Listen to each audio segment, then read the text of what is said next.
We'll admit the waiting room and press record when you're ready.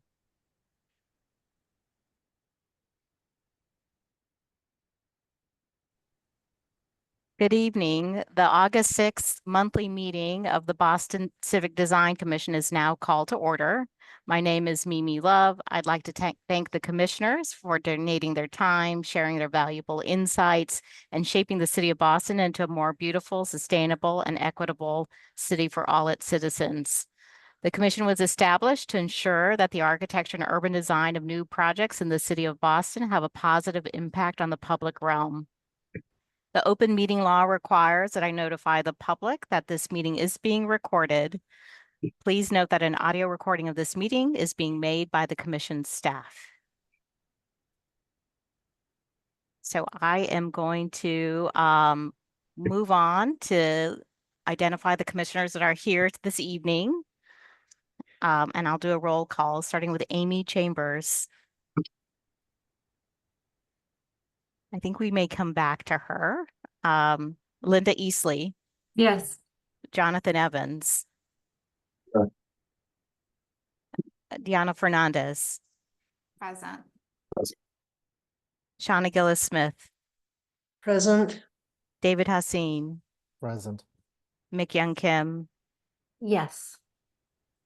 Kathy Kotorides. Yes. Anne Marie Lubinow's out. David Manfredi. Yes. Catherine Morris. Present. Bill Ron. Present. Laura Solano. Present. Kirk Sykes. Present. And myself, Mimi Love. So with that, we have some meeting minutes to approve for the July 9th monthly meeting and the July 23rd subcommittee meeting minute A. We will follow up with the meeting minutes for the subcommittee B at the next meeting. But can I have a motion to approve? So moved. And a second? Second. With that, I'll call on everyone. Linda Easley, Yes. Jonathan Evans, Yes. Shauna Gillis-Smith, Yes. David Hassin, Yes. Mick Young Kim, Yes. Kathy Kotorides, Yes. David Manfredi, Yes. Catherine Morris, Yes. Bill Ron, Yes. Laura Solano, Yes. Kirk Sykes, Yes. and myself, Mimi Love. So the meeting minutes are approved. And now we go on to a report from the review committee, and I will pass it on to Christina to introduce a new project that we may be reviewing later this evening. Thank you, Madam Chair, and good evening, Commissioners. Per the regulations of Article 28 of the Boston Zoning Code, Planning Department staff have prepared the following recommendation for your consideration for the Dana Farber Cancer Institute and Beth Israel Deaconess Medical Center IMPs. Dana Farber Cancer Institute, referred to as DFCI, and Beth Israel Deaconess Medical Center, referred to as BIDMC, referred to jointly here as the proponent, filed an institutional master plan notification form / project notification form on December 11th, 2023 to initiate review of the BIDMC 10-year IMP and the DFCI 10-year IMP under Article 80D, and a proposed project referred to as the New Cancer Hospital under Article 80B. The proponent has since modified entitlements sought, and at this time will pursue only Article 80D entitlements for the two IMPs. An existing IMP for the Joslin Diabetes Center will be retired, and the land area, a single parcel of approximately 1 acre located at 1 Joslin Place, will be added to the BIDMC West Campus.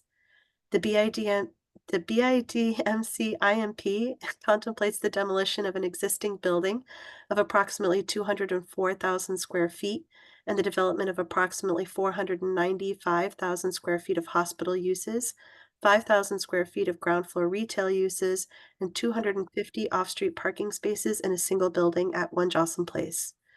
Dana Farber Cancer Institute will lease a portion of the facility. That square footage will be added to the DFCI 10-year IMP. No other projects are contemplated for the campuses at this time.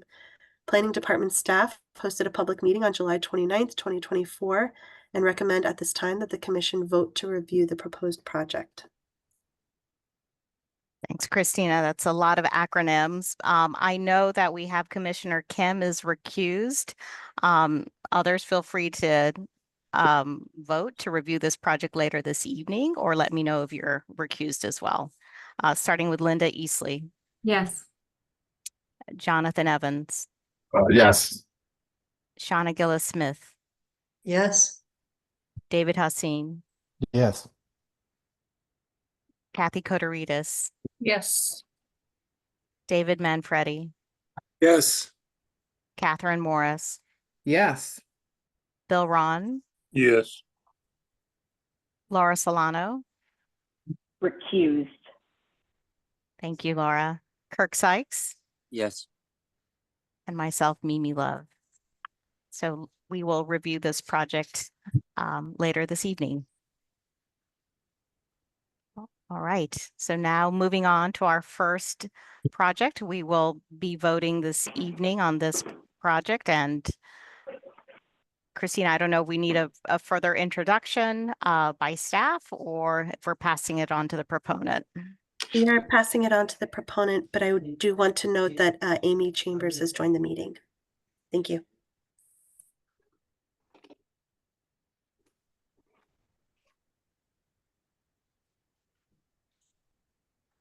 And the proponent team's been elevated. Are they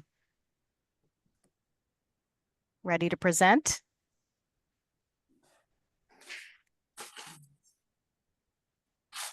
Danielle, you've been elevated. Can you please, if there's anyone else that needs to be elevated, let us know.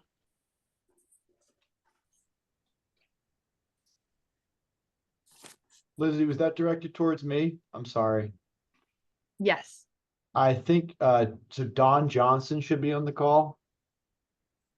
And I think there's some other folks on our design team who will be leading the presentation.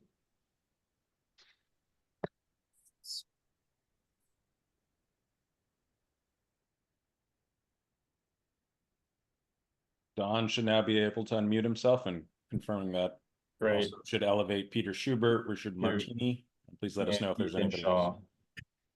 Maybe while everyone is being elevated, I'll just remind the commissioners that this project was presented at the June 4th monthly meeting. Many commissioners here commented on it, including Linda Easley, McYoung Kim, Kathy Kotorides, David Manfredi, Bill Ron, Laura Solano, and myself. So I think this is open to everyone's comments as soon as the presentation and staff has commented on this project. Great. And if Ethan can share screen. Great. So welcome, everyone. Thank you all for being here. We appreciate the time of the commissioners, and we appreciate all the input that they have given to this project. I think that the project has come a long way since we started this process, and we're grateful for all of the input because it really has made the project so much better. So by way of introduction, my name is Donald Johnson. I represent the Fallon Company for this project. This project is developed in partnership with Waldwin Development, which is Clayton Turnbull, who many of you know, and the Owens Companies, 3 family-owned Boston-based companies. And it is a ground lease of property at Wentworth. So it is not a Wentworth project per se. It is a privately developed project on Wentworth's campus. Next slide, please. So just a brief overview of the timeline. So this month will mark our 2-year anniversary for this process, which has really been a very effective process. And this is our 6th time in front of the BCDC. Go ahead. And then Peter, I'll hand it over to you. Good evening, everyone. Once again, and thank you, Don, for thanking the group. I want to reiterate that and really thank you all for your help and guidance. And it's, I think, been updated today, and we're eager to hear your thoughts, but I'm very proud of what we've all accomplished. So this is the 5 things that we're going to go around today. Fundamentally, each one of these has its own sort of section to the format. Add the trees, align the passage, widen Parker Street, particular attention on the contextual datums in the building to the surrounding neighborhood. And then at the end, we will look at some different ways of characterizing each sort of part or phase of the project, being the east part and the west part. So I think most people have seen this, but the building itself really has started out with a bulk. We moved it to 2 buildings to break down the scale. We started to make each of those 2 buildings a separate height and started to bring in alignments of the surrounding neighborhood. Then we started to pull the building as a very dynamic composition, kind of an assemblage of parts as one moves around the neighborhood. I think some of the, and then finally on the proposal, you can start to see where we're taking each of these parts and starting to sort of frame public spaces, particularly in the bottom podium part. Of these, I want to just align or point out that along Huntington, we have a setback that is addition today, and I think we'll talk about that later. Here is the path through, and I think this is something that you all saw last June, but we'll reiterate in the next 2 slides. I think the connection from Museum Road through the site and then into the neighborhood connection, specifically of the Northeastern Village, and then we're still able to connect the sort of front door where there's the water feature to Wentworth. Those 2 cab passages were I think, really the focus of a lot of you. So on the left is what we saw in June, and I think that was pretty much accepted by all with a couple of exceptions. One of the things is that we've done is on the West Tower, we've moved the project slightly farther north so that it is a little bit more north based on the June model. And you can, I don't know, Ethan, if you can just actually point those 2 lines out, I think that would help people. And then around the fountain itself, we've added trees. So this is a pretty short conclusion in terms of what we're proposing in terms of the landscape, but those were the changes from June. I think, Laura, you had some specifics, and if you need to, we can go back to those slides. The passageway update. So what we've been looking at is, I think there was a lot of discussion about really how to align it with Museum Road to the north. So what would a lot of us were talking about, perhaps we can push the passage over 11 feet, or we can scoot the building so that there is a slight angle. So the pink is where the buildings were, and now we're actually, and particularly along Parker, you can see that the portal has moved to the west. Here you can start to see the zone from Museum Road to the left as it goes through the passage and now really aligns with the rotunda along that leads you into the Village Green in Northeastern. And a couple of just vignettes of really what we've been able to accomplish. On the left was what basically we were relying on the curve of the path to sort of make it an experiential access. Still that's in play, but now we're actually able to sort of in the middle zone make a much more of an alignment. And then on the right, if you can see where that in the middle slide, there's kind of a circle. We were able to remask the building slightly so that we've been able to really make the portal much more evident. Here you can start to see as a driver, perhaps from Museum Road. On the left, again, it was kind of a peak of it and actually was relying on the passage. Now we've been able to sort of work the building so that there's much more of an alignment. And then on the right, it shows you where we are today. Coming from the green, you can start to see how you'd experience the passage from moving from Northeastern towards MFA. So on the left, you can start to see where we were, pushing the building 11 feet west. Now you can start to see a Museum Road in the distance. And then the current proposal on the right, which is just a little bit better due to the fact that we actually took that kind of bump out of the podium. Also, kind of a companion piece to the passage is an opportunity for art to the left of the passage. Just an idea about what we could achieve, but basically it's a continuation of some of the various datums in the building. It wraps around slightly into the passage, so it's not just sort of 2-dimensional, but it actually has a 3-dimensional opportunity.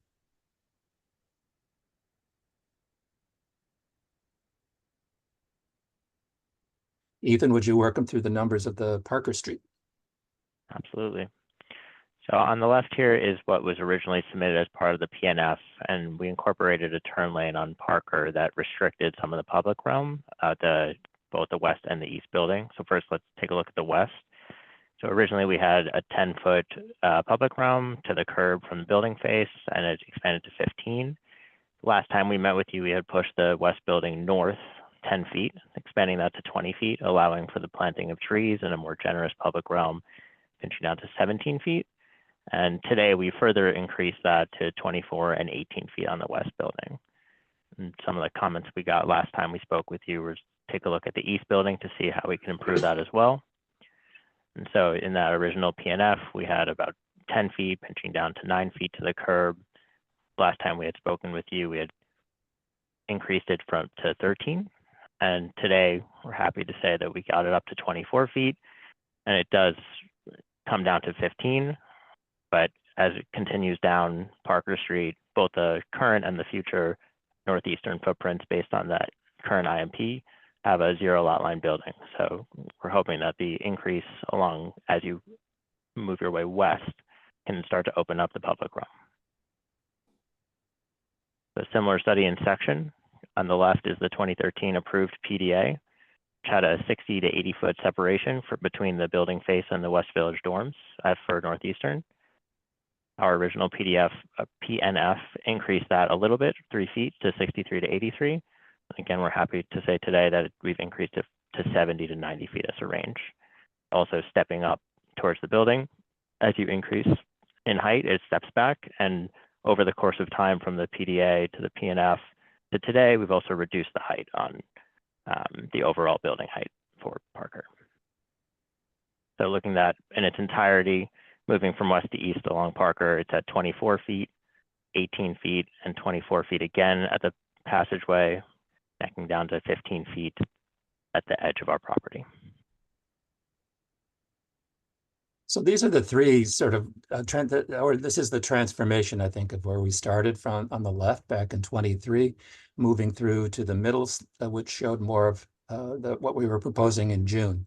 The best description is we move perhaps from a cube on top of a cube, perhaps into something that's more holistic and striated as you move up.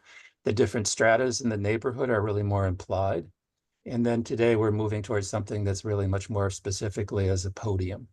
So that's the three background. The intent of this slide is really how we've actually been able to achieve the sort of Parker Street public space. So on the left, it was quite narrow, as Ethan mentioned. In the middle, we were able to widen it enough to get trees. And now here we are today, something that's much wider and up to the 24 feet. Peter, about halftime warning. Okay. So again, I think the podium design and really how we've been able to achieve that datum in the neighborhood. Here you can see where the sort of various setbacks are. To note is along Huntington, there's a kind of circular point there that we was really outside of the Art Commission. Anyway, today we've actually been able to get a 60-foot setback followed by, and then going up well within the sort of overall profiles that are required. Parker Street now is much bigger. And just a note, we were always well below the 280 height limit for the site. This is a diagram that really shows you, I think, some of the sort of dialogue in the past about really what are the various scales in the neighborhood. There's a kind of overall 60-foot sort of strata through the neighborhood, fundamentally masonry, which is now reflected in the coloration of our podium. Above that, there's sort of a top of the building and sort of a celebration of perhaps some height, and we'll work through that. Again, you know, Wentworth and many other buildings in the neighborhood, there's kind of masonry up to 60 feet, and above that sort of articulation of tops or at least some sort of copper sort of functions to the building that start to are lighter perhaps on top of the masonry. On the upper right and lower right, you can start to see the two colorations that we're working with in terms of reflecting, particularly the upper left, where there's masonry and copper together. Here you can start to see some of the curvilinear forms brought into it. Building becomes very sculpturous, not just a flat facade, but it has about 12 plus inches of depth as a pier cover. And here we'll start to work through the podium, kind of almost a double wall at the bottom, but it's really reads more as a scrim is because it's of the way it's articulated. As you move up to the next layer then, there's a kind of asymmetry to the piers that go in one direction, perhaps to the west in this case, to the east in the next layer up. And then as it goes up to the next layer, that same pier sort of thins out and then really celebrates the sort of the building and as a crown, the top layer as a crown. The trick here is that in the podium level, there's kind of a brown system or a bronze system that reflects the masonry. You can start to see and subtly see a kind of a green layer behind that sort of scrim in front.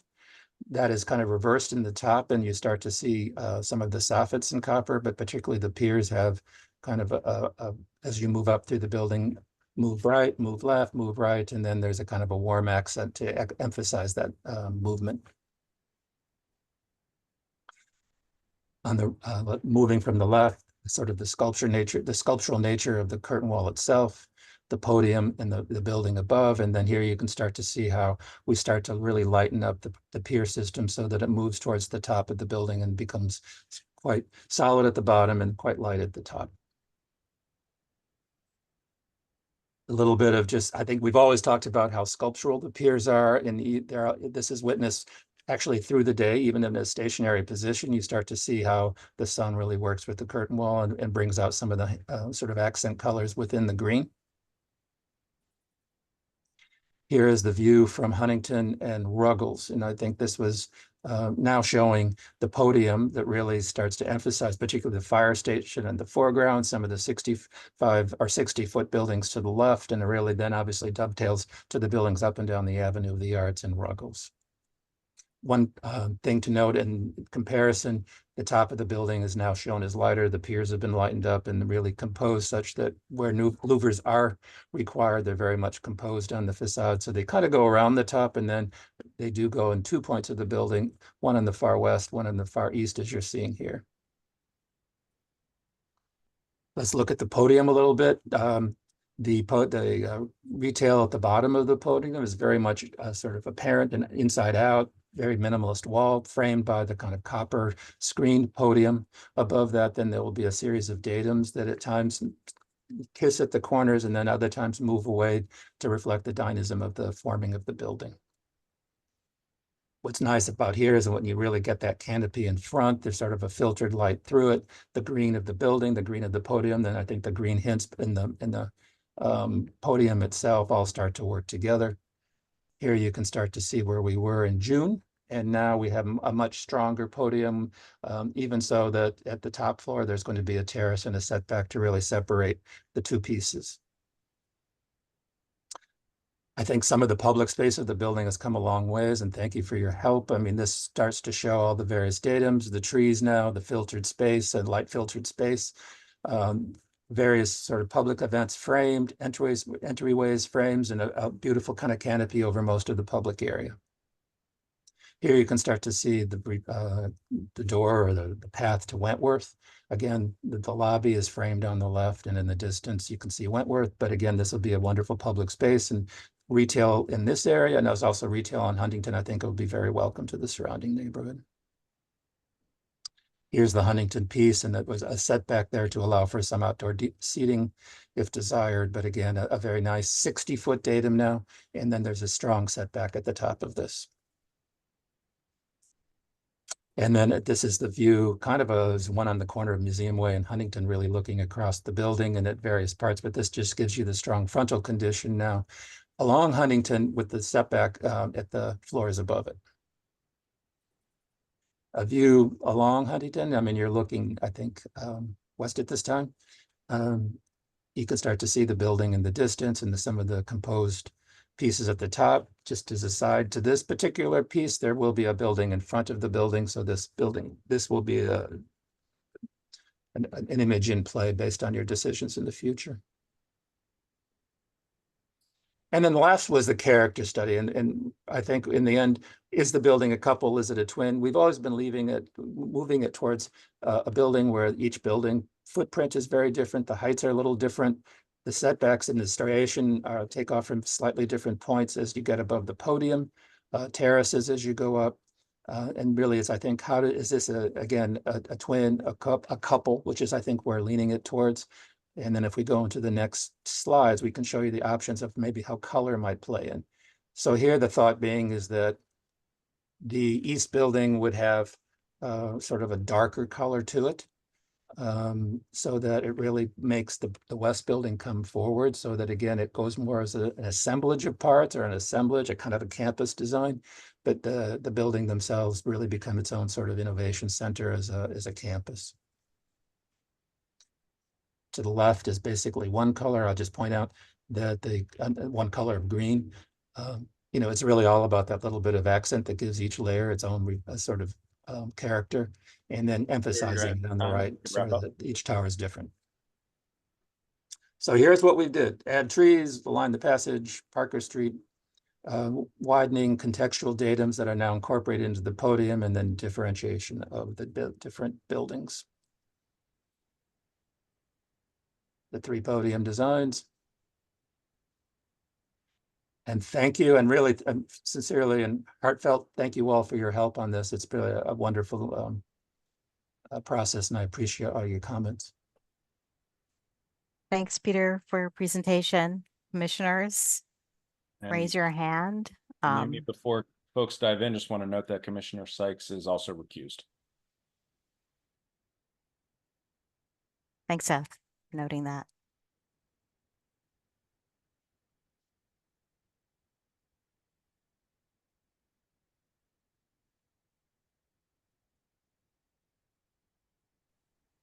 Commissioners, anyone want to start the conversation? I will. Thanks, David. Go ahead. I've lost my digital hand, but thank you very much for the presentation. I think it was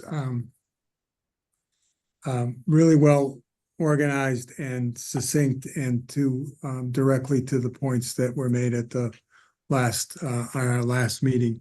I wrote down a series of notes as you were going along, and then you provided the summary at the end. So I won't go through all my notes. I think you hit several really important points that we tried to articulate last time. And you've been extremely responsive. I think that our last meeting, we turned some things upside down on you, and your response has been extremely positive, meaning that you haven't come back and said, here's why we did all the things we did and we were right. You came back and said, here's some progress. I think the alignment to Museum Road is far more effective. The setbacks on Parker Street are significantly improved. The definition of the base, and I think, which is completely, well, in my memory, it's completely your invention. I think we asked for you to think about that, but I think your response in terms of the texture and color is really well done. And I have to say that I think the color difference between the buildings, which was you sort of was sort of a surprise to me, I think is really quite effective. It is very subtle. I think it will be effective in reducing the overall bulk of these 2 big buildings together, and it does pull them apart visually more. And while they are a couple, and we won't go too far into their relationship, they are a couple.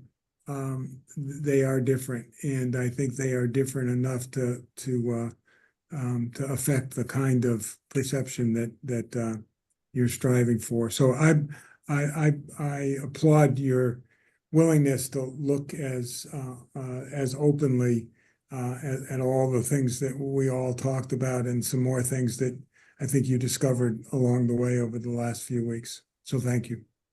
Thank you. Thank you, David. I'm going to pass it on to Bill, and just commissioners, if you're not finding your digital hand, feel free to raise your hand. But it looks like it's starting to work. So we'll Bill. Thank you, Mimi. And thank you, David, for summarizing all 5 of the points.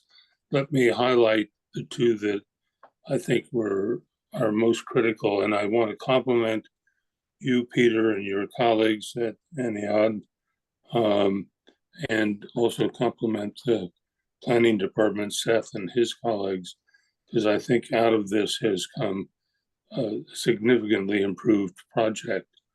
The portal alignment, while not geometrically perfect, is very damn close to being so, and certainly is part of a stance of connecting Roxbury, Ruggles Station, Northeastern, and Museum Road and the Fenway beyond. It is a pathway that is easy and very public to everybody, and now is being recognized in the form of the building.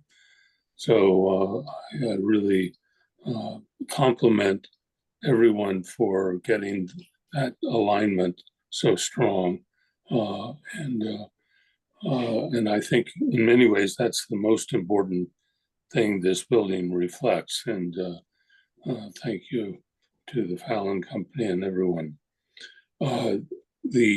Likewise, the differentiation of the buildings, I think, goes a long way in making the project feel much more in scale with the city. And took doing that, but making the 2 buildings close to identical probably moved things in the wrong direction. And now what you've done today is very good. Can you quickly pull up the slide halfway through the presentation showing from across the street the open space in the building, right back, maybe back. Right, that's as good. That's a good rendition of the revised. One thing I will say that to me is both surprising but kind of brilliant is the second level. I'll say the first level above the podium on the east building, coming out at I'll say a 90-degree angle to Huntington Avenue. What that does is gives a much greater sense of enclosure to the open space below, and that movement of that piece goes a long way in breaking down the sense of identical twins that were initially presented. So I thank you again, Peter, for that major move. I think David covered the other issues. I hope everyone here is as enthusiastic as I am about how this project has really come around in a major way. Thanks, Bill. I'm just going to note that David, Commissioner Haseen, is also recused, for those who are taking note. And I'm going to pass it on to Laura Solano. Thank you to the team for making the changes. And I think that this project will become a terrific precedent for how important the public realm is in the city.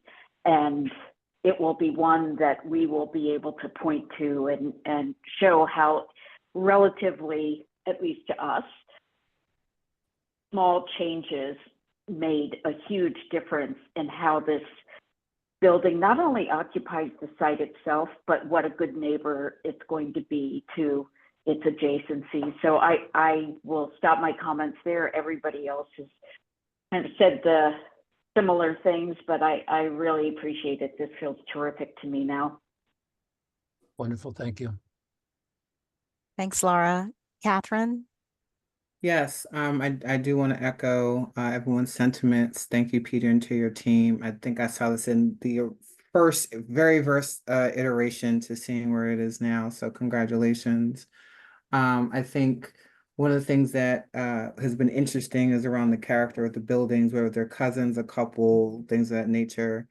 What I've been struggling with in this design, in this version of it, is the East building is so distinctive, so dynamic, that even for me, for the West building, it gets kind of lost because of that dominance of the shift of the angle just on the first floor or second tier of the East building. So I'm just thinking about, architecturally it's designed very well, but one seems to dominate a little bit more than the other, given the degrees in which the buildings are designed. So just something to really to think about.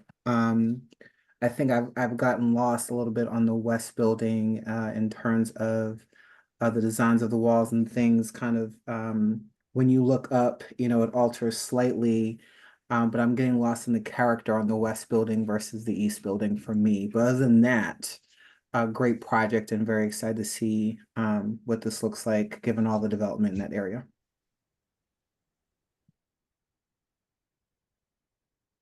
I'm not seeing any other commissioners' hands, and so maybe I'll just chime in and say that I'm really excited about the changes that you have made. I think you've been extremely responsive. I won't repeat all of the excellent comments that my fellow commissioners made.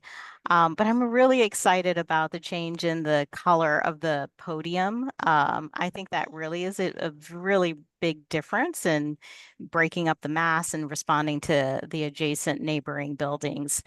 And maybe just one commentary as you start to really dig into the, development of the specs. Just going to pick on glass a little bit right now. I think it will have to be reflective on the tower just to meet energy code, but anything that you could do to really think about the quality of the transparency at the larger framed openings at the ground plane, I think would be great. And it's something just to continue to ensure that that transparency that we're seeing in these renderings is maintained. I'm not seeing any other commissioner hands, so, oh, Catherine. Sorry, I have one more. I'm sorry. There was one more thing I wanted to add, and that was, it was mentioned about the consideration of art being a part of the pedestrian experience, I think on the Parker Street side, if I'm missaying that or not. I just really want to encourage that not be just an idea, but it be really a requirement of the pedestrian experience, especially between both of those buildings, but also whether you want to call that a art valley or whatever, but I think that there's something really magical there that could happen to connect kind of all of those streets together, given the throughway to Roxbury and the Fens. Like there's really a story there that could be elevated. Right. Thanks, Catherine. I think, Seth, well, we might be ready for public comments. Yes, thank you, Commissioner Love. Christina had to step out, so Seth Reisman for Boston Planning Department. At this time, we'd like to invite any members of the public in attendance who may wish to contribute public testimony to raise your digital hand, and staff will call on you. If you're calling in by phone, press the number 9 on your dial pad to activate the raise hand function and dial 6 to unmute yourself. Please state your name and any relevant project affiliation information, and please keep comments to 2 minutes. And I am seeing one raised hand at the moment. Eric Woods, if you're able to unmute yourself.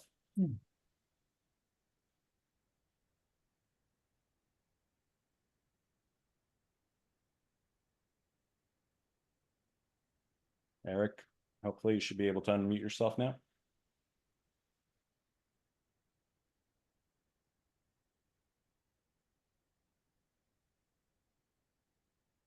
Hi, sorry.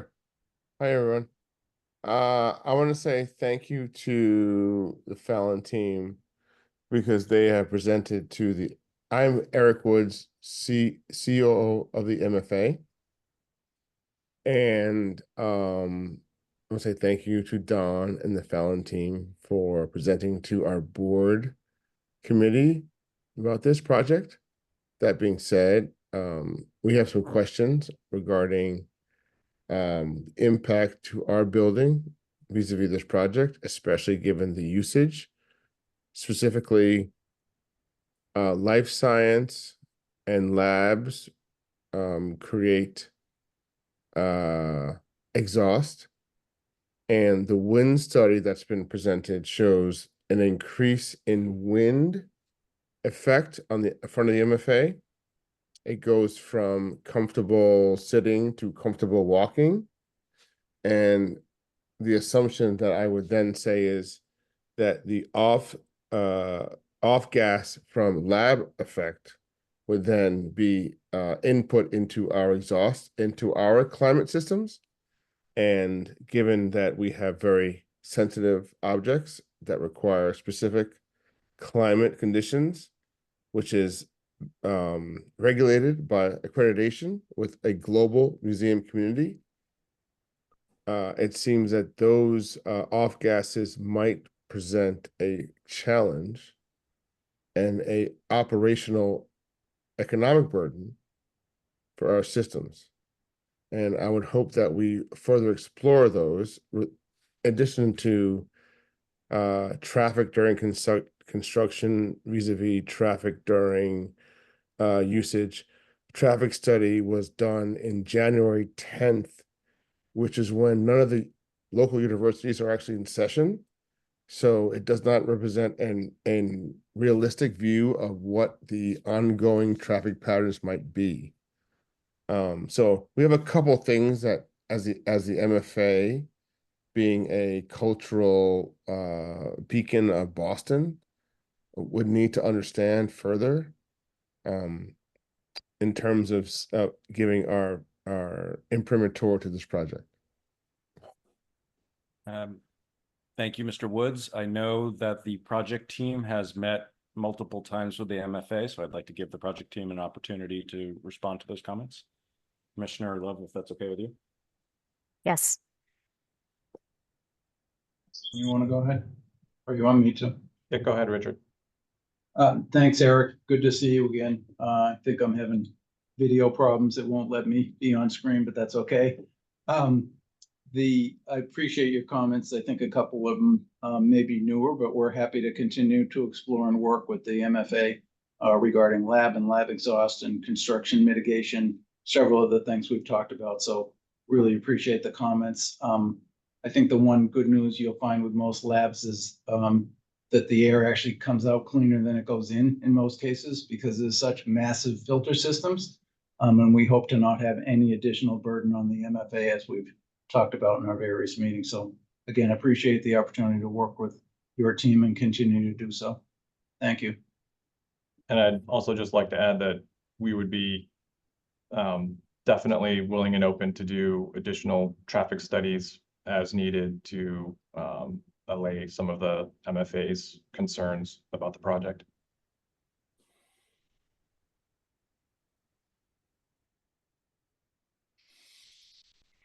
Is that all the public comments we have, Seth? Looking to see if there are any other hands up. Not seeing any other hands. I think this concludes public comment. So maybe if the proponent team could reshare their screen as the commissioners discuss. Yes, I think that would be helpful. I think, you know, some of the comments we heard are new to us. Certainly, we want to make sure that everyone is a good neighbor. Some of the comments do fall outside of our purview, but I am curious to hear any feedback from the commissioners and possibly even a motion. And Mimi, if helpful, I can address a couple of the items with regard to wind. As you know, it's part of our Article 80B process to have proponent conduct wind studies. That is usually focused on, you know, wind as it accelerates around the building, and the project has gone through a wind tunnel study, as most have, and we are continue to review that, as well as mitigation efforts to mitigate that wind. The exhaust from the a mechanical plant is something different, but that is also something that is studied and can be mitigated as well. And then certainly we can relook at the traffic assumptions for the traffic studies that were done for this project. But I believe were originally scoped by the BPDA for those times. I think the traffic study is a really important thing. I think this is a unique condition of during the pandemic and post-pandemic. So that feels, because this is such a important cultural kind of institution adjacent to this pretty large development. I would feel comfortable if the rest of commissioners, sounds like everyone's in support of the project, kind of adding a contingency for that, because I think that's an important piece of understanding the project as a good neighbor and as part of this cultural district. Apologies, but I want to just double click on the wind study that's been presented. And as I read it, and happy to be refuted, because I'm not a wind expert. But as I read it, it stated that the wind currently is comfortable for sitting. And then after the development of this project, the wind will be comfortable for walking. And we have, as anyone who passes by will see, provided opportunity for Boston residents, tourists, etc., to sit on our lawn in front of the building, and take a respite from life, enjoy the art, etc., meditate on what they've just experienced.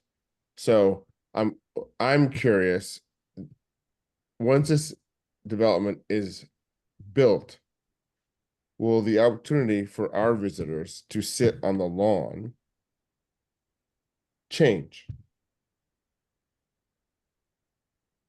And that's an open question, but that's it. Will the Adirondack chairs that we present to the public be moot after this project is built?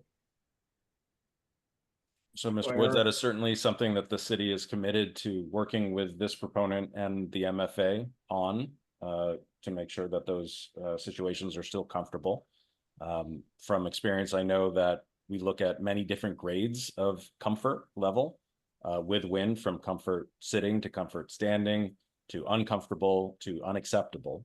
And this project, for the most part, remains comfortable standing, which still has in some ways 2 more levels before we get to the point where we say that this is unacceptable and things must change dramatically. That said, I think there are things that this project can do to continue to address the winds and make them an even better outcome than there is today for both the MFA as well as for the open space that's being created on this site and for Wentworth.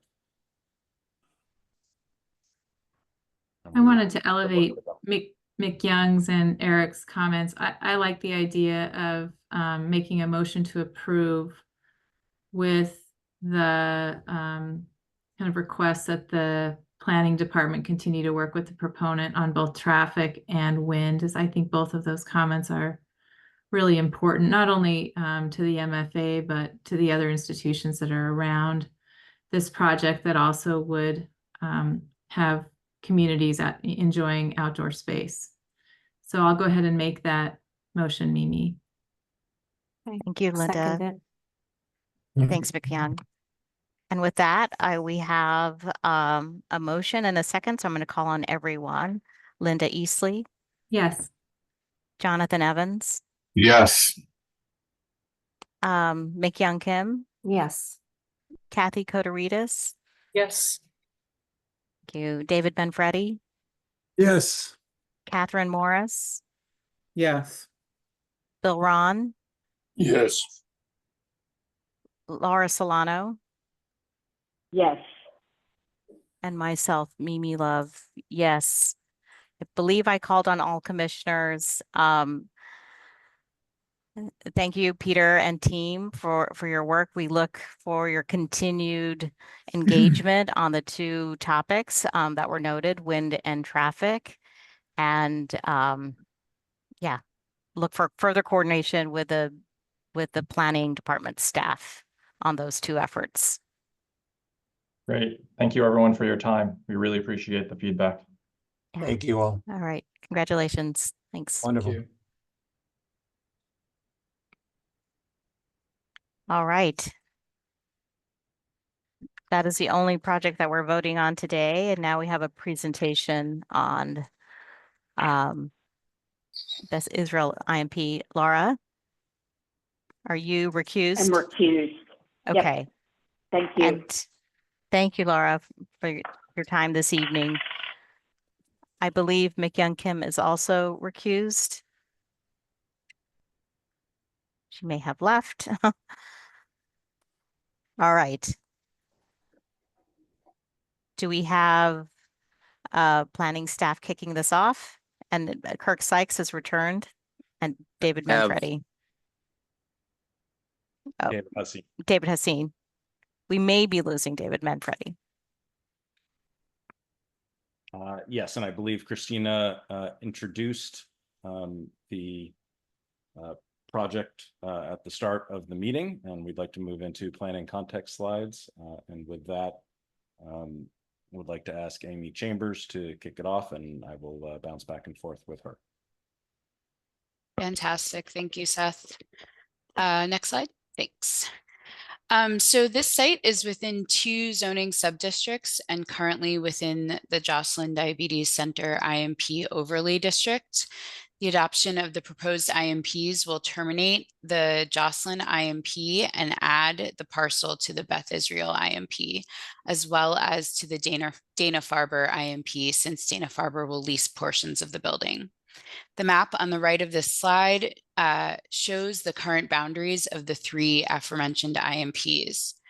Currently, the proponents are only pursuing Article 80D review of the IMP. Future Article 80B large project review will be required before construction of the proposed Cancer Institute at 1 Joslin Place. More specifically, adoption of a 10-year IMP provides a zoning envelope, including location, height, GFA, use, and approximate building footprint for all future proposed projects, which in this case is only the cancer center, the cancer hospital at 1 Joslin Place. Next slide. And from an urban design context, this project sits at a very important moment within the Longwood medical area, bordering on Brookline Ave that runs left to right on page, and just half a block away from Longwood that runs north-south on page. You'll see that the project site for the ADB project, the IMP project labeled here in pink, sits on Joslin Park, which is an important resource for the entire Longwood medical area, as is the Riverway, which borders Longwood, of course, along the entire top of the page. Also, recent development in the area includes Beth Israel's own Klarman building, number 1. Number 2 would be the Joslin Diabetes Longwood Center, which was constructed around 2008.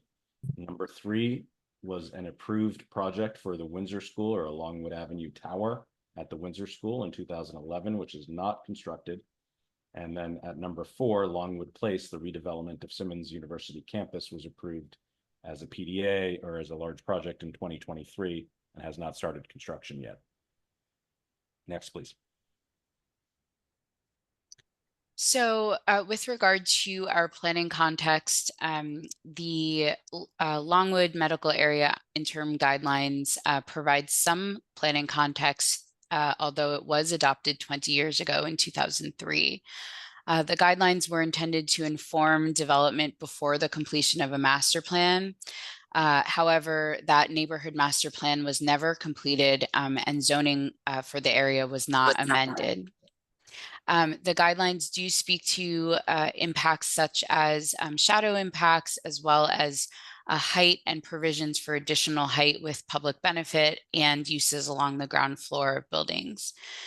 In addition, planning department staff are currently working on the Fenway Transportation Action Plan, which will include redesign concepts for 3 design areas in the Fenway and Longwood medical area, including Brookline Avenue. And finally, the proposed IMPs are not only zoning overlays, but also long-range planning documents for the campuses. Each IMP includes the institution's properties, uses, institutional needs, proposed future projects, and public realm improvements, pedestrian circulation, urban design guidelines, and community benefits. Notably, the proposed IMPs focus on just one proposed institutional project, this being 1 Jocelyn Place. Next slide, please. And then finally, from planning and zoning staff, we take into account our policy and additional regulatory context. In this case, there are 2 policies to flag. One is section 7.4-11, which refers to Parks Commission review. This project requires Parks review for construction of any building within 100 feet of a city park or parkway. Of note, the proposed cancer hospital casts shadow on the Riverway, Emerald Necklace, and Jocelyn Place, which will likely be part of the parks review. The review occurs as part of the future Article 80B large project review, not the current IMP review. Similarly, the Public Improvement Commission reviews private use of public space. If pursued, the potential above grade connector over Pilgrim Road and Brookline Avenue, as well as the below grade connector under Brookline Avenue, would be part of the public right of way and would be in the public right of way and would require PIC review as part of the future Article 80 large project review. Next slide, please. So as you will see, the proponent present today, you will see in many of their materials where they are showing potential connections over public rights of way, as well as one connection under a public right of way. Want to make it clear that they're shown for informational purposes, and the fact that the institution is indeed desirous of these connections. However, as part of this IMP approval, it does in no way give approval for those connections. They are shown for reference only. So an approval of this IMP shall not constitute Boston Planning Department approval or recommendation of any such proposed connection. Part of this is that we feel that this involves a very specific and detailed discussion and review of BCDC, and did not want to present this at a master plan level. Feels like this is something that needs to be discussed in depth at an ADB building proposal level. So they will be coming back to us with that in the future. And with that, I think we would like to turn it over to the proponent. Seth, thank you very much. Good evening. Thank you to the commissioners and to the BPDA, not only for your time, but for also your efforts to make sure, as a Boston resident, that our city is beautiful and of high quality. My name is Michael Hinchcliffe. I'm the principal in charge of the project for Payette. I'm joined this evening by my colleague Kevin Sullivan, as well as by Dr. Craig Bunnell, the Chief Medical Officer of Dana Farber Cancer Institute. I'd like to introduce Dr. Bunnell right now to tell us a little bit more about the unique collaboration and opportunities that are before both Dana Farber and Beth Israel right now. Dr. Bunnell. Great. Can you hear me? Yes, we can. Thank you. Good evening. As Michael said, I'm Craig Bunnell. I'm the Chief Medical Officer of the Dana Farber. I just want to briefly talk about our proposed hospital dedicated solely to the care of cancer patients, our collaboration with Beth Israel Deaconess Medical Center, and the really urgent need for more cancer beds in our region. So the Dana Farber and the Beth Israel Deaconess share the same priorities and values: patient-centered care provided by outstanding clinicians. And this new collaboration will provide our patients with seamless, dedicated cancer care with immediate access to surgical and other non-cancer specialties. So the incidence of cancer is rising at alarming rates, a trend that unfortunately will absolutely continue in the years ahead. And at the same time, an increasing number of new and truly extraordinary cancer treatments that can save lives that were previously unsavable require inpatient care. But the number of hospital beds generally and for cancer patients specifically in Boston has not increased. And yeah, frankly, indeed, many of my own cancer patients have to wait in emergency rooms, which are really ill-equipped to treat these kinds of patients. And they will wait for long periods of times and sometimes spend their entire inpatient hospital stay in the emergency room.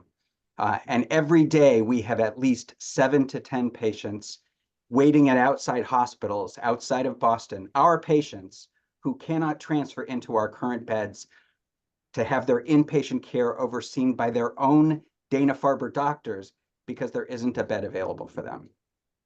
But there is hope here. Through our vision for the future of cancer care, we can meet the urgent need for these inpatient cancer beds in Boston, provide the care that our patients expect and deserve, and ultimately save more lives from cancer.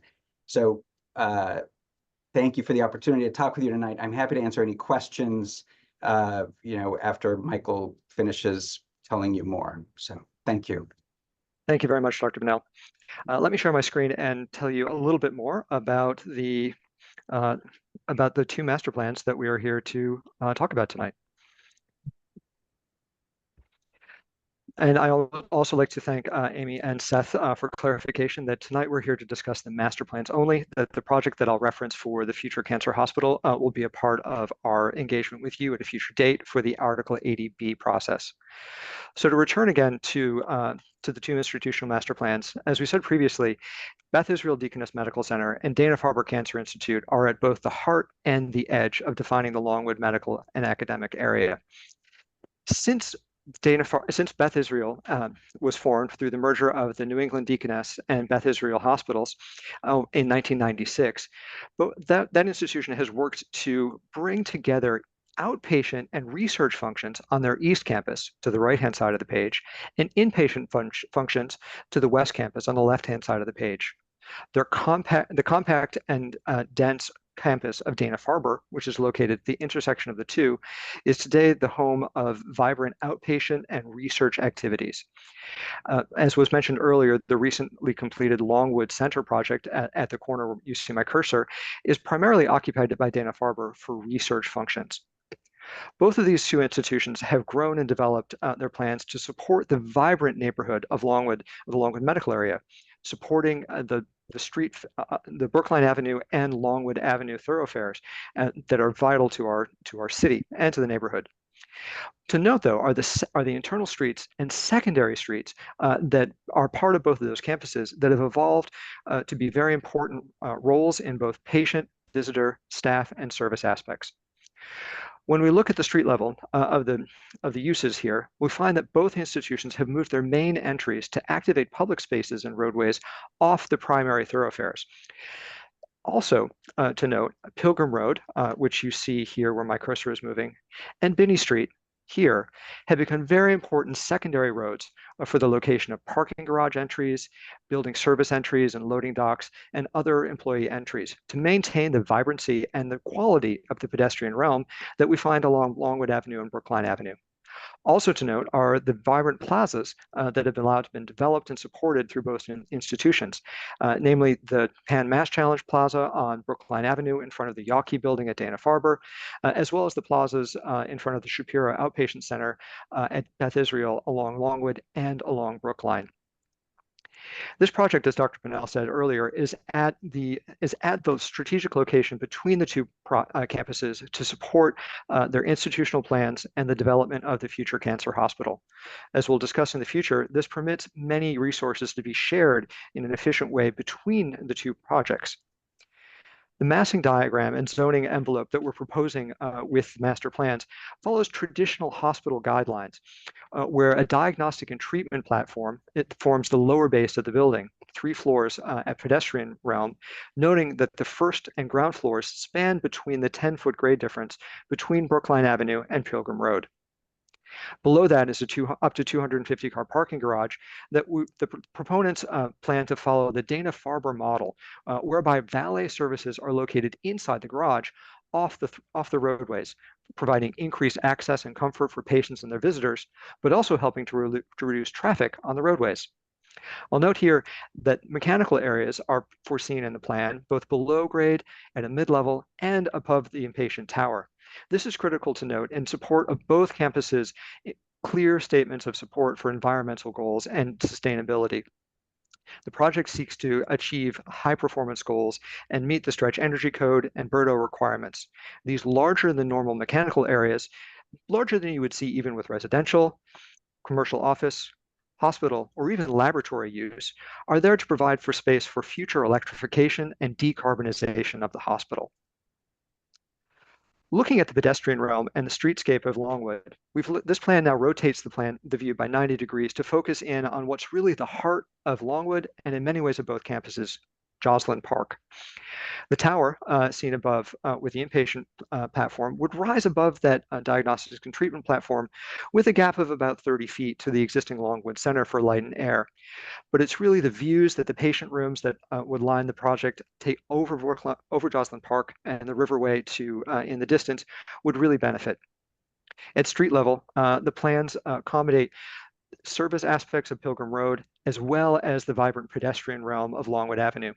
Retail space is will be provided for along Brookline to continue the active local retail that we find at the ground floor of Longwood Center, along and around, working in close coordination with the MBTA and the traffic department to look at strategic transit improvements along that heavy corridor that's so important to the city.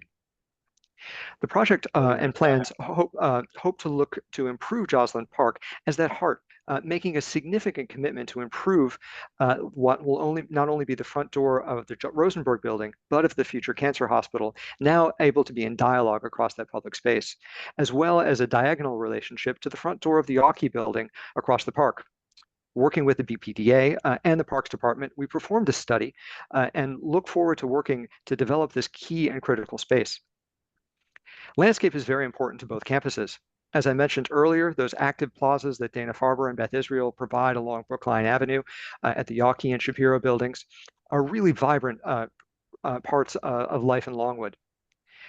As Seth said earlier, the recent Klarman building at Beth Israel and improvements along the Riverway are part of the plans to improve the face that Beth Israel gives to the Riverway, but also for this project and plans, the ability to enhance that core and heart of Joslyn Park at the center, not only of the West Campus and Dana Farber's campus, but also of great benefit to the neighborhood. At the streetscape, the plan includes conformance with the Complete Streets program, as well as the commitment to significant improvement along Brookline Avenue and Joslyn Park, not only for transit improvements, but also for generous augmentations of the pedestrian realm. Given the heavy pedestrian flow and transit usage of Brookline Avenue, we foresee setbacks of the building to provide enhanced width to the sidewalks there for greenscape, pedestrian, and frontage zones, along with dedicated drop-off and landscape zones along Joslyn Place and the future development there. As Seth noted earlier, the mass of the project and its height will impose brief new shadows on Joslyn Park and the Riverway. Steps in the mass and the penthouse are able to provide less than 1 hour of net new shadows to any location in either of those places. This graphic summarizes the impacts where you'll see that the majority of the new shadows in mid-morning to either Joslyn Park or to the Riverway on March 21st are mostly less than a half an hour in duration. And we look forward to working very closely to look at this in future stages. In closing, when we look at this project and its key location at the nexus of these two very important master plans and institutions in Longwood, the ability that this project has to support the mission that Dr. Brunel told us to bring us New England's first and only dedicated cancer hospital, the work that these campuses have done to set the groundwork for this project is incredibly important, and we look forward to discussing it with you in more detail and are here now to answer any of your questions around these two master plans. Thank you. Thank you, Michael. Commissioners? Oh, if you could lead. Some urban design context slides to present. Lizzie, if you wouldn't mind bringing those up.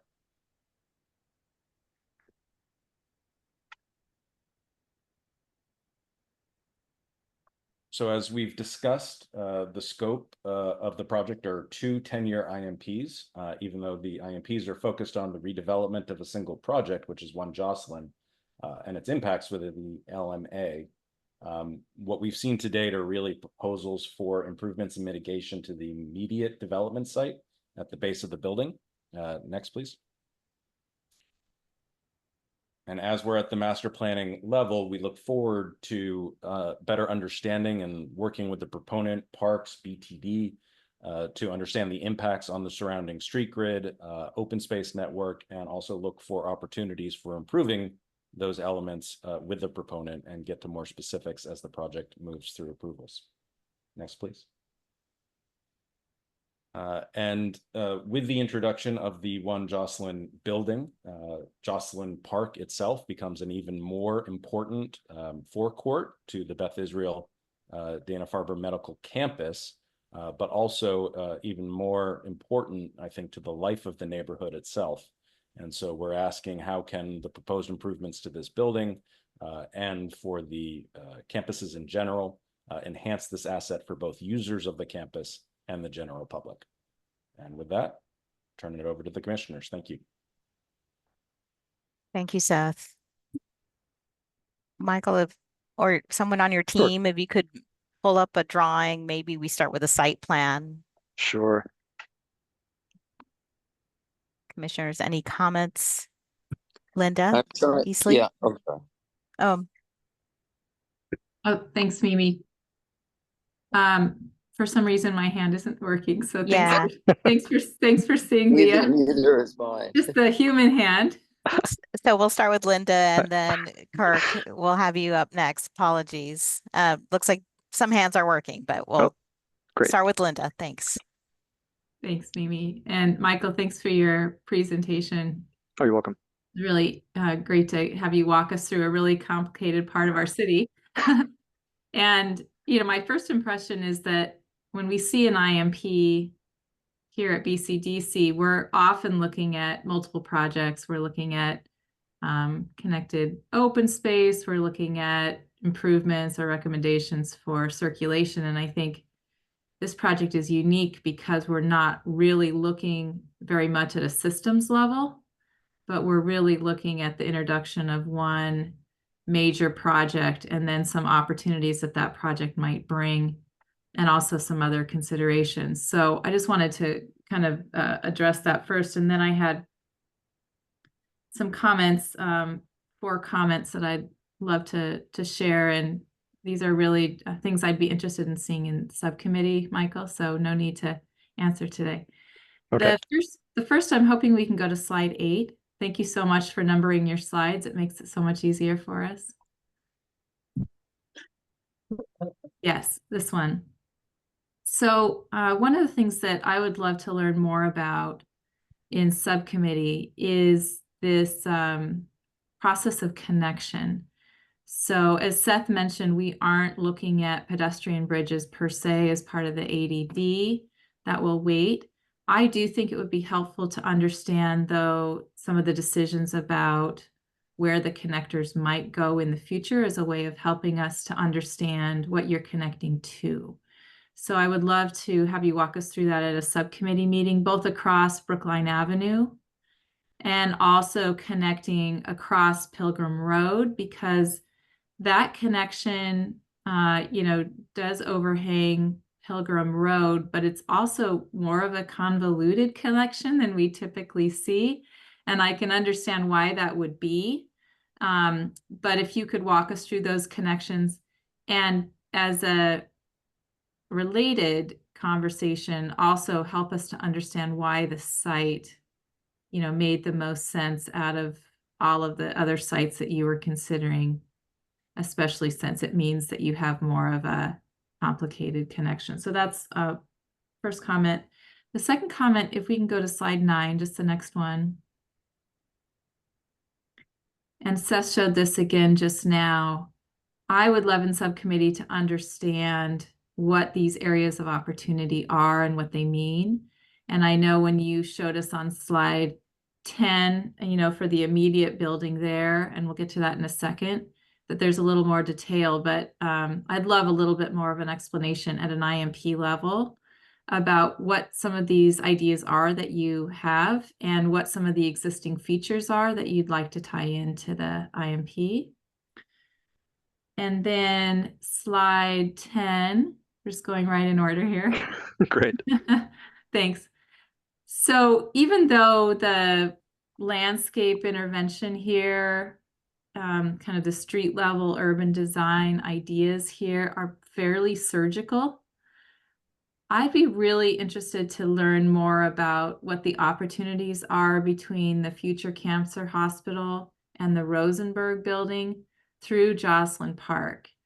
And what I mean by that is kind of a subset of your open space strategy. What I mean by that is that you're showing here the entrances to the different buildings, but I don't really see those entrances being expressed as perhaps a open space series of pathways that might connect the entries across Jocelyn Park. And to me, that seems like an opportunity to explore, especially since we are just looking at one building and one site. So those were the pieces that I'd love to learn more about. And again, thanks for your presentation. Thank you, Linda. Let me just make one clarification here while we're on this slide. We did not want to be presumptive and show a new design for Jocelyn Park. What you're seeing here is the existing pathway network, and both proponents are committed to working to make sure that this vibrant urban space becomes a welcoming new front door to both institutions in this heart of the campuses. And we'll gladly tell you more about the complexity that's inherent in this project and the really critical links that we'll discuss to the emergency room, to the operating theaters, as well as passages for patients and their families between outpatient centers and the building that Craig and his team and the rest of the healthcare professionals can give you much more information about than I can. Thank you. Thank you. So while you're on this slide, can you please explain the 22, the 17, the 22, 11, and 16? Sure. Thank you, Kirk. So on this slide, what we're providing for here is looking forward to widening the existing sidewalks and pedestrian realm. So we're proposing that in future meetings we'll discuss with you the widening of the sidewalks along Brookline Avenue for at least an 18-foot frontage zone between circulation zones, frontage zones, as well as some modifications to the curb to work with the MBTA for transit improvements and bike lanes along Brookline Avenue.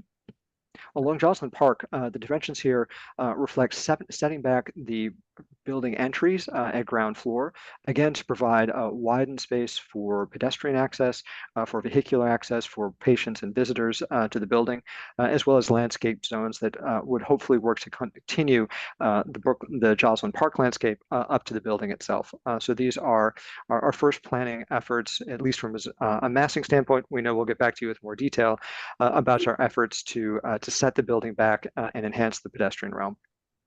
Great. All right, so thank you for sharing that, because I think it directly addresses some of the comments I'm going to make. First of all, thank you for a very thoughtful presentation. I want to say for my perspective, given the density of the surrounding buildings and the amalgam of the LMA space, the ground plane, not to dismiss the value of the envelope of the building, and we certainly want you to address that. I think to see a series of studies of the ground plane in different ways of drawing people into Jocelyn Park and into the building would be helpful. Not just creating a linear zone, but perhaps looking at one that's got an even deeper penetration in the center or somewhere else. I don't know the answer yet, but I guess what I'm trying to personify is the importance in my mind of Jocelyn Park as well as the land in front of the Shapiro building in providing relief for patients, for the street effect, for the entire character of the LMA, which can be rather relentless. And I think the other side of Jocelyn Place, in some ways, while the other BI building is quite nice as a newer addition, I'm not sure it feels welcoming, comfortable, whatever the contrast might be that you could achieve on this side of the street. And I think that could happen not only in plan, but in elevation. So I'd ask you to, when you come to committee, to think about different scenarios for the ground plane narrowing and widening and where that should occur to create places rather than just zones. And that it also asks you to think about it in section, in terms of sections of the building being higher to invite people in both off of Jocelyn Place and Jocelyn Park, but also off of perhaps Brookline Ave, which is also rather relentless and feels a bit institutional at times, despite its attempt to create retail frontage. So the last comment, I'm sorry for all these and the rambling, is a question about the gray zone to the left portion of this plan adjacent to your loading dock. And do you really need that? Could that be something more active so the entire length of the building on Jocelyn Place is animated, even if it's in a more narrow depth as you get to the left adjacent to the loading dock? So those are my comments. Thank you. All great comments, Kirk. Thank you. And I'll probably look to Seth and others at the BPDA to help us understand the separation of the institutional master plan issues at Article 80D versus some of the things that I believe you're talking about, which may be a part of the Article 80B large project review in terms of the building detail. And I think Sorry, if ahead. Seth is about to answer, could I add in my question to Seth at the same time? Because it's basically the same type of question. Yeah, go ahead. I don't have anything. So one of the things I'm struggling with respect to this particular project is in the description, and thank you for this is clearly an important project. It was a very clear presentation. So my first question is really a question to staff, to Seth. Understanding that we are charged, that part of this project is defining the public realm at the IMP level, public realm improvements, evaluating it. What I don't understand is how can this be if we're reworking the master plans or reconsidering the master plans for both of these two master plans, how do we focus only on this one building and its immediate surroundings? If you could just sort of clarify that for me, it would help with my further thinking about it. Certainly. So when institutions come to us with master plans, right, we ask them to identify, of course, their larger campus, whether it's a university or a hospital or other institution, as well as identify any specific projects that would add density or any specific major renovations that would trigger other types of project review. So in this case, as we've seen with other projects, right, an institution will come in with a larger campus, but be focusing on one specific addition. Sometimes we see many additions, right, that have ripple effects throughout the entire master plan. So I think here is a question that they're focusing on one proposed building, and the question then becomes, what are the other elements within the master plan areas and the surrounding areas that project may touch or influence as part of this, including transportation, open space, et cetera. Shauna, did that get at your question?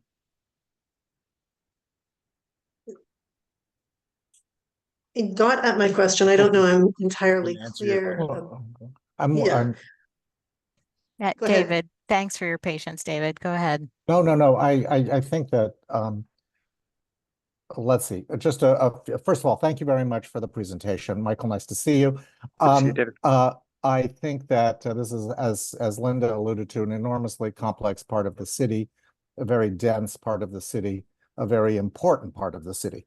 And so, talk about surgery. I mean, this is like almost anything we do in this neighborhood feels surgical.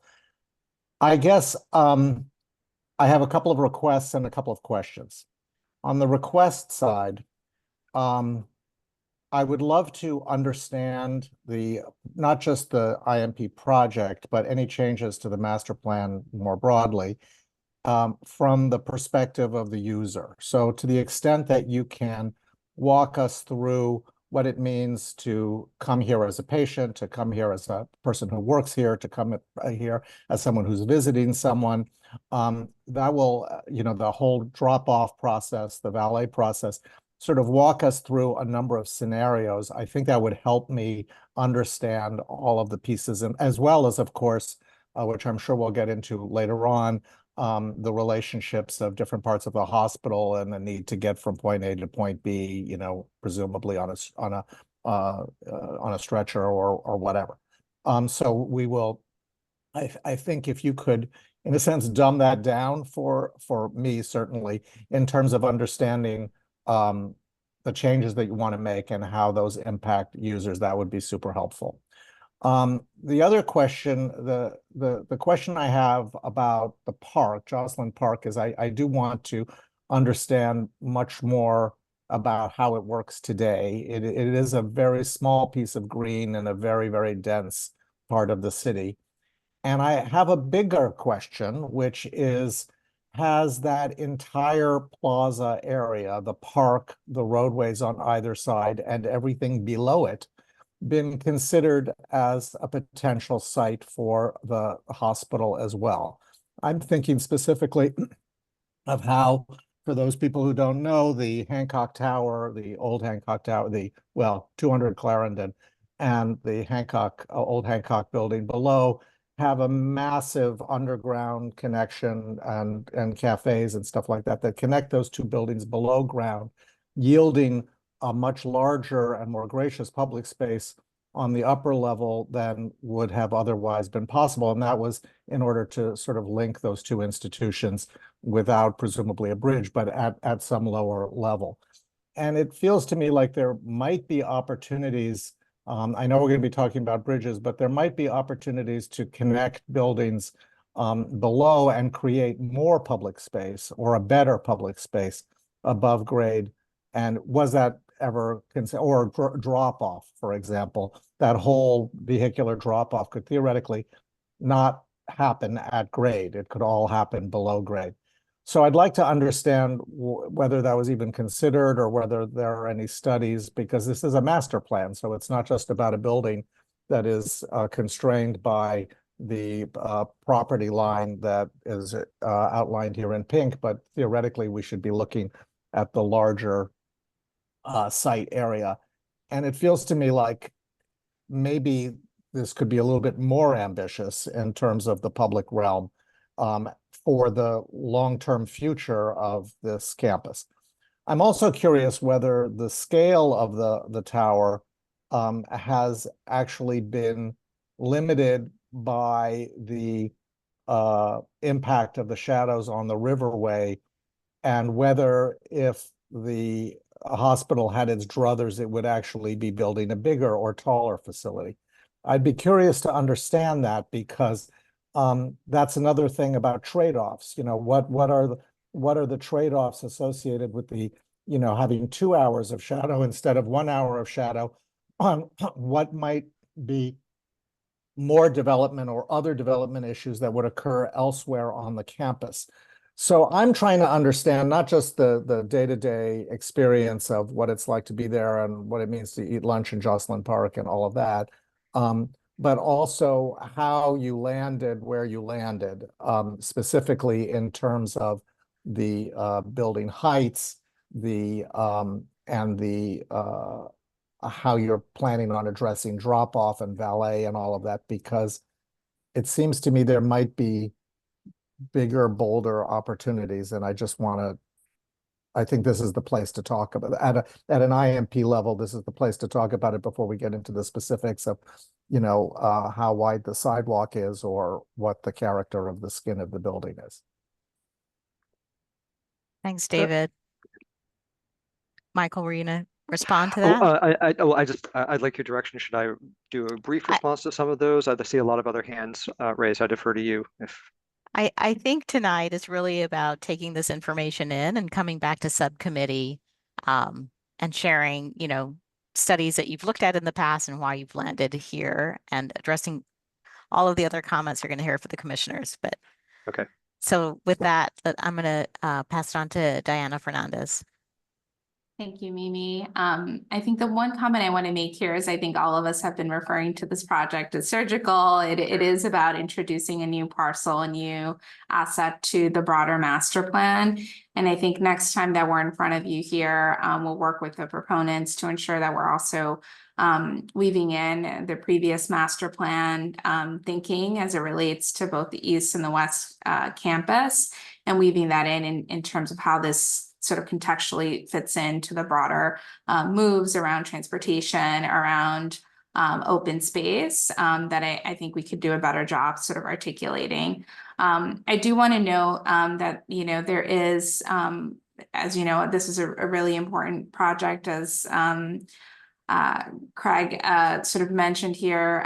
There's certainly a lot going for the importance of this to patients and the timely manner in which we look at this. And I do want to remind all of us here and the commission around, you know, what is in front of you. I think there's going to be a lot of opportunity for us to dig into the architectural public realm details as part of the Article 80B approvals that will be before you in short order.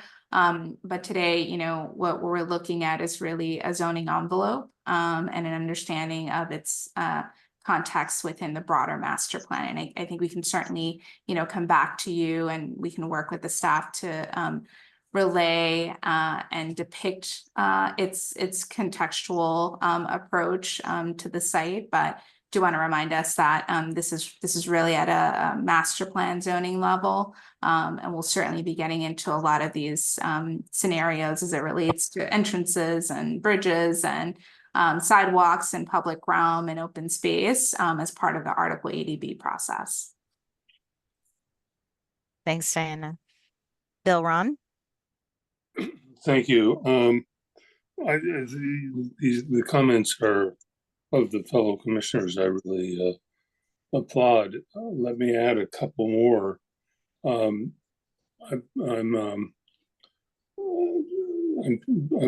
quite familiar with what the Cleveland Clinic has done over the past 10 years with a similar set of problems. Maybe not with the level of density that we're looking at here.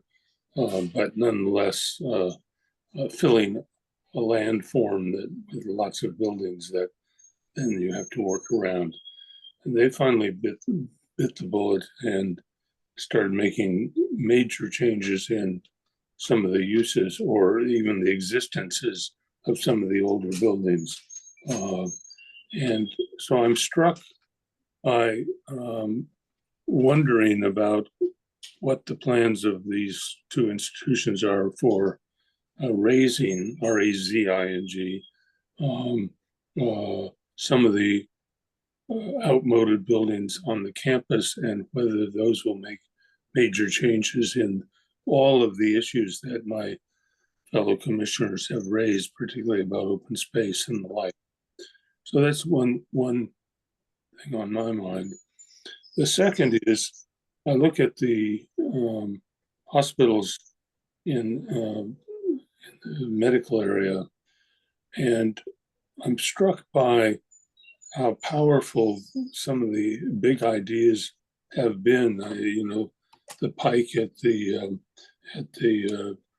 Brigham and Women's, which, you know, must have taken years to build, and making all those connections work had to be incredibly difficult. But, you know, it's, from my point of view, it's quite easy to get around in that building. And so I applaud what the city and what the architectural profession has done, as well as the hospital trustees, to make something like that happen. I look at this map and the area around the Brigham and Women's main building on Francis Street, with the bridges that connect across to the left, to the west, I'll say, all the way to the Fenwood building. That is an incredibly easy place to get around and know where you are. It's so It's brilliant and it's simple, but it's dependent on interior passageways at the second and third floor of a building, which then are dependent on bridges. And I understand why bridges becomes a hot potato or a third rail in all of these discussions. And I understand why there's advantage to deferring, but it feels like the bridges and those internal connections are fundamental to the visitor experience to these hospitals. And, I look at the East Campus of Beth Israel Deaconess, and it's pretty easy to get around. I mean, I don't know if it's wonderful, but it's pretty easy to get around. But that's because someone really thought about those things and integrated those bridges into the form of the plan of the buildings. And so I wonder if maybe we have to start thinking about those bridges much earlier in this process on this project to kind of unlock some of the issues that everyone has been raising. Thanks, Bill. I'm not seeing any other commissioners' hands. Sorry, Mimi, I got my hand Oh, raise function. sorry. It Go wasn't ahead, working. Shauna. So I actually wanted, the reason I was asking that question was to sort of set up some of my comments of what the relationship is between the IMP and the specific project. Because from looking at the overall master plan, it's unclear to me what the overall open space strategy is of either of the master plans. And I think as we talked about, this is an incredibly important building. It's an incredibly important area. It's dense, it's complicated to navigate, and it's also extremely stressful for many of the patients who are going. I think the lack of the open space strategy, looking at it in general, seems to be very sort of piecemeal and opportunistic, but deferential to the building model, to the overall building forms. And so, and I may be sort of outstepping beyond the boundary of what this particular IMP project focused is, but I would like to understand the open space strategies of the overall site, to look at the opportunity to clarify, simplify, and expand open space in this particular project.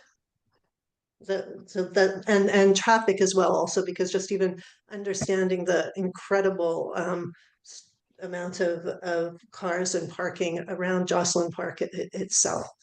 So that's what I would like to focus on for the next meeting. Thanks, Shauna. I think what you're hearing from the commissioners is, while we're not necessarily engaging in the conversation of the bridge, the shape, the look, all of that, it does set up the network of open space that we want to be helping you think through at the master plan level. So I think it's something that would be helpful in order to have those discussions. I think really informing us on all of the buildings that surround Jocelyn Park, whether it's, through photos, scale, height, relationship to the new building. I think just giving us more context is going to be really, really important for the discussions. I also think informing us on constraints. We're talking about underground passageways, but perhaps there's utilities that are in the way. We have no idea. But if you can share and help us understand the decisions you've made, either through diagrams, through visual representation of what's actually there, or photographic representation of what's there, I think it's going to be a much more meaningful conversation, because while it's a singular building, it's actually really impacting a major area of the site, in particular Jocelyn Park. Thank you. No, in many ways, both institutions are living and breathing organisms with many connections, not only within themselves but between them. And there are, as you said, many studies that have been already undertaken to help prioritize the planning that has gone into the master plans that we present tonight, but also the urgency, as Dr. Bunnell said earlier, for the project to address the growing needs of both institutions and the healthcare of our fellow Bostonians and New Englanders. So I think thank you all for the comments and questions. I hope that myself and the team can adequately respond to you in a way that this is a very while a small site, a very complex project, and two very complex institutions with a lot of information to synthesize in a very short amount of time. Yeah, and so all we ask is that with that urgency, come with more information to the subcommittee so that we can help you, evaluate some of the decisions that you're weighing. And Seth, with that, maybe we can look for any public comments. Yes, Lizzie, if you could bring up the slides. At this time, we'd like to invite any members of the public in attendance who may wish to contribute public testimony to raise your digital hand, and staff will call on you. If you are calling in by phone, press the number 9 on your dial pad to activate the raise hand function and dial 6 to unmute yourself. Please state your name and any relevant project affiliation information, and please keep comments to 2 minutes.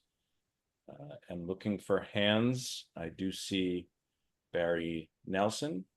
You should be able to unmute yourself, Barry. Hello, and good evening to everyone. Thank you. Again, my name is Barry Nelson. I'm a resident of the, excuse me, of the West End neighborhood. Thank you for the opportunity to speak to you tonight in favor of this institutional master plan. I'm here to share my perspective as a resident and cancer survivor. I first came to Dana Farber in 2012 when I was diagnosed with stage 3B non-small cell lung cancer. When I met with my oncologist, Dr. Christopher Lathan, he advised me that they were going to use all the tools in the toolbox to help me through this journey of fighting cancer. He did that. And I believe that every cancer patient, regardless of what type of cancer they've been diagnosed with, where they live, or how much they make, should have the same opportunity that was given to me. That's why I'm here tonight. I want to encourage you to move this IMP process ahead quickly so that the zoning for the new hospital will be in place. As a patient, I know that cancer can't wait. I'm here on behalf of cancer patients and their families to ask that you would join me in support of this institutional master plans. I thank you for the opportunity to speak to you. Thank you, Mr. Nelson. Next, I see a hand raised for Yanni Rayner. Apologies if I misspoke your name. You should be able to unmute yourself. Hello, good evening. My name is Johnny Raynor, and I'm a resident of South End. Thank you for the opportunity to speak to you tonight in favor of these institutional master plans. In 2019, I gave birth to my 3rd child, my youngest son. Like many seasoned mothers, in 2021, I began my fitness and health journey to lose the baby weight. As I began to lose the weight, I discovered a lump near my breast, in my left breast. This was not alarming at first. As many mothers know, the pregnancy changes the elasticity of your skin. However, the lump never went away. I finally saw a doctor in 2022 and heard the unimaginable words, "You have cancer." I was diagnosed with lobular carcinoma 3C breast cancer. From that day forward, life became an emotional roller coaster, and I began 16 cycles of chemotherapy. In August of 2022, I had a single mastectomy followed by proton radiation therapy. I am happy to share that I'm currently in remission, and I'm grateful to my medical team for saving my life and allowing me to be here with my 3 children. I received the best treatment care at Dana Farber, which I continue to receive, and I believe all cancer patients and their families should have the opportunity to receive the same in their journey to recovery. I encourage you to move the IMP process ahead quickly so that the zoning for the new cancer hospital will be in place. Thank you for the opportunity to speak.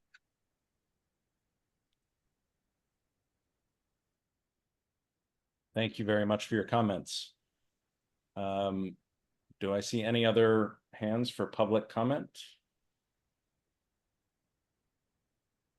Okay, seeing none, that concludes the public comment period of the meeting. Commissioner Love. So commissioners, is there a motion? So I mean, by the way, I'm a survivor as well. I am all for moving this along as quickly as possible. There are important things to discuss, of course, because what we build here is going to be built here for, you know, the next 50, 100 years. So we have to weigh those issues against the goals of getting these beds in place as quickly as possible. To that end, I put the burden on the team, unfortunately, Michael, to try and turn things around as quickly as possible. But I'd make a motion to move this to subcommittee ASAP. And I'll I hear- second that. Terrific. All right. And I'm going to call on each commissioner. Linda Eastley, Yes. Jonathan Evans, Yes. Shauna Gillis-Smith, Yes. David Hassin, Yes. Kathy Kotorides, Yes. Catherine Morris, Yes. Bill Ron, Yes. Kirk Sykes, Yes. and myself, yes. Great. So I think, Michael, you have your marching orders to come well equipped with answers to all of the questions and comments you heard tonight. And we look forward to seeing you in subcommittee. Challenge accepted. Well, I thank you all for your very insightful comments and look forward to sharing more information about the project and the master plans with you soon. Terrific. Thank you. Thank you. So maybe I'll pass it back to Seth or Christina to see if there are any comments that we need to make, special announcements. If not, we'll adjourn. I do not believe we have any special announcements to make tonight. Great. Time to eat We Catherine's reserve the right macaroons. to make special announcements at other times. Well, I have to say this is an exciting monthly meeting where we're ending before 7 p.m. as long as I get a motion to adjourn. So I make, moved. I make a motion. All right. I heard many seconds, but I'm still going to call on everyone. Linda Eastley, Yes. Jonathan Evans, Yes. Shauna Gillis-Smith, Yes. David Hassin, Yes. Kathy Kotorides, Yes. Catherine Morris, Double yes. Bill Ron, Yes. Kirk Sykes, Yes. myself, Mimi. Yes. Terrific. Well, enjoy the rest of your evening. All right. Have a Good great night. Thank Thank you. you. Everyone. Good night. Thank you.